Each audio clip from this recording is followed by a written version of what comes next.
every close relationship develops its own private language. Actually, Rabbi Miller asked me, because we've been talking about this evening and what we were going to do and how we were going to talk about love and marriage and were we going to give unsolicited advice. That's what we do up here. We actually did talk about it, but that wouldn't be fair because we know all of you would also have unsolicited advice, and then we'd be here and you'd miss your wedding because we'd still be.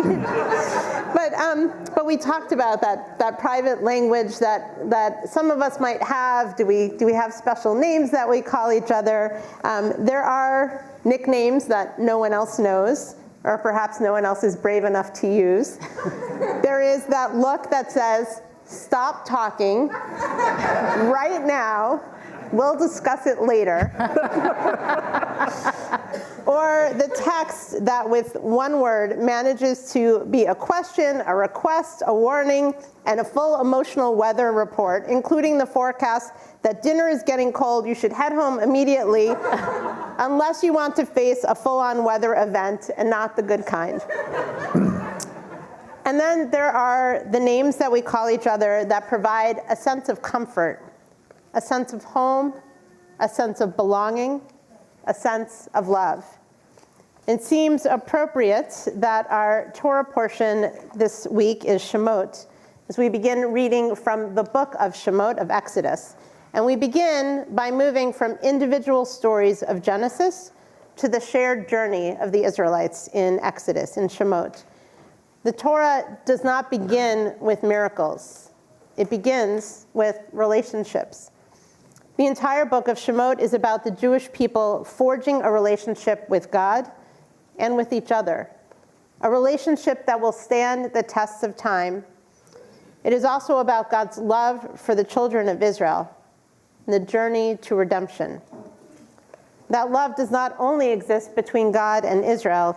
Even in just this one Torah portion, there are multiple expressions of love that we hope will provide guidance to each of us here as we navigate our own relationships, and yes, also to Cantor, Hamstra, to Suzanne and Justin, as they prepare to begin their own journey together. In our Torah portion, the midwives, Shifra and Puah, audaciously defy Pharaoh when they allow the Hebrew boys to live. They demonstrate that love at times calls on us to be strong and courageous for one another. They embody the concept that we should treat our partners as B'Tselem Elohim, as created in the image of God. Similarly, Moses' parents, Yocheved and Amram, choose hope even when all seems hopeless. They find courage in and through each other.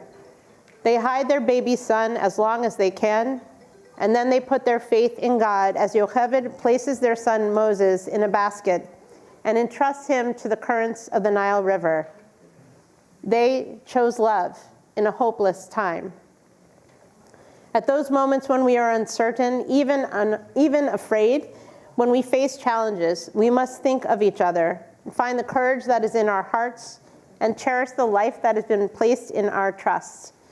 You hold each other's heart and life in your hands. Love is a partnership forged in moral courage. We also learn from Moses' mother Yocheved and sister Miriam that love is an act of presence. Both Yocheved and Miriam stand by the waters of the river Nile as the baby Moses floats along in his basket. They do not know yet the outcome of Moses' story, but they continue to stand watch. They stay. Marriage and relationships, too, are about staying present, about standing watch even when it is not clear which way the waters are flowing, especially then. And finally, we learn from our Torah portion that love is a partnership in becoming. Moses does not yet know who he is when we meet him at the beginning of Shemot, and neither do the people of Israel. The Torah reminds us that love is not about being finished. The chuppah is not the end of the journey. It is only the beginning of a journey of walking alongside someone as they grow into who they are meant to be. And it is about being open to all that growth will bring to you and your relationship. I want to invite Suzanne and Justin to come up to the bimah. so I'm going to knock that over.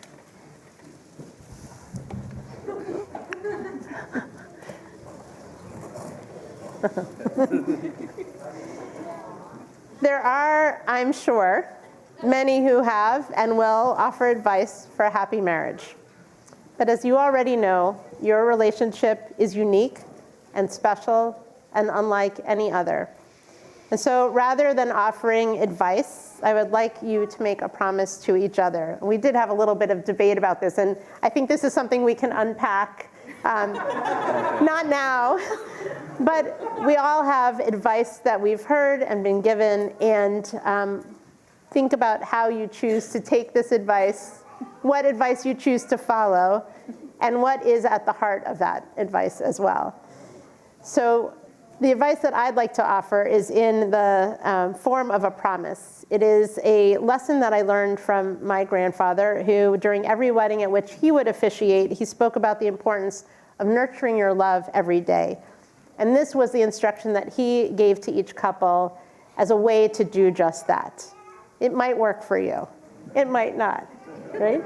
And most importantly, it's to think about how you are going to come to that moment each day, at the end of the day, and be able to share with each other the sense of love that you have at this moment. So his instruction was to never go to bed angry with each other.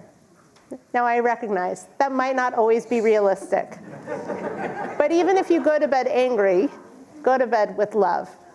No matter how frustrated or upset you might be, no matter who didn't clean the litter box or left the cap off the toothpaste or something else, whatever it might be, how trivial it is, always remember to kiss each other goodnight. In that small act of love, you will each day renew the devotion and the commitment to each other that you will promise on your wedding day. And in just a few short days, 9, you will stand beneath the chuppah. It is a symbolic reminder of the tents of our nomadic ancestors, in particular the tents of Abraham and Sarah, who were the paragons of hospitality. And the doors of their tents were open on all sides to make sure that visitors would always know that they were always welcome. The chuppah is a symbol of the home you have already begun to build together and that you share. Jewish tradition teaches that the home is often referred to as a mikdash ma'at, a small sanctuary, a sacred and holy place that is separate from the rest of the world, a place of refuge and tranquility, a place of joy and love.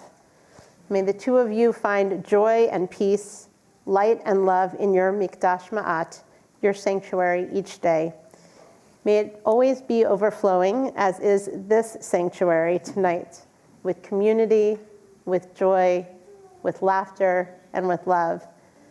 Suzanne and Justin, may your love be rooted in presence. May it be strengthened by courage and always open to becoming.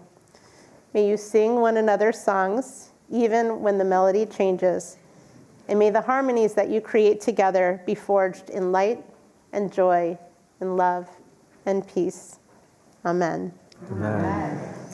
And you're not going anywhere yet, but a few people are going to join us, those seated on the bimah, and also Rabbi Shmelkin. And while we're going to erect our own chuppah, let me just put this, move this over. Just put it around it. Are we chuppah or just putting it around? Yeah, Oh, over. Got it. Like a chuppah. And now you're going to turn out so everyone can see you, so that we can envision how you will stand under the chuppah together as we ask God's blessing upon you. Yivarechecha Adonai ve'yishmerecha. May God bless you and keep you. Ya'er Adonai panav elecha v'chunecha. May God shine divine light upon you and be gracious to you. Yisa Adonai panav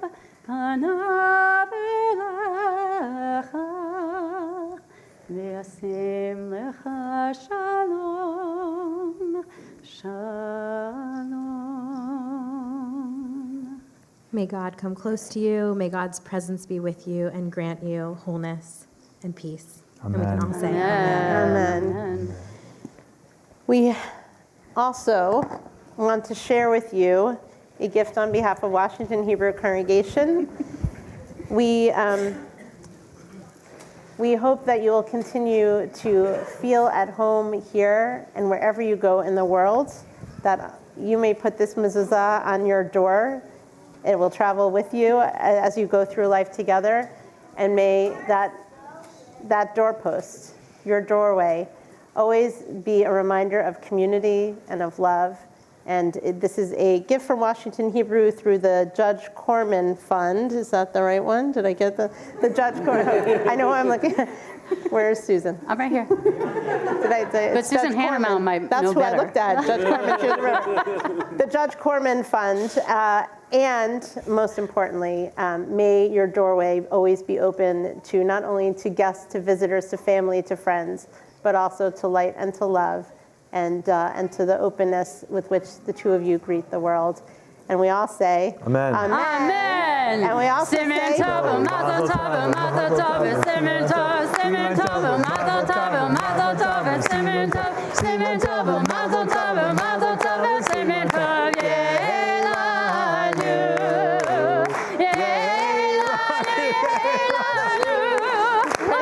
oh, Yisrael, ye'elanu, oh,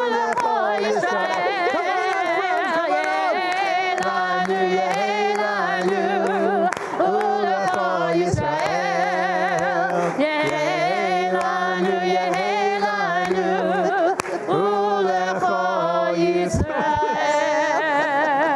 If you have not yet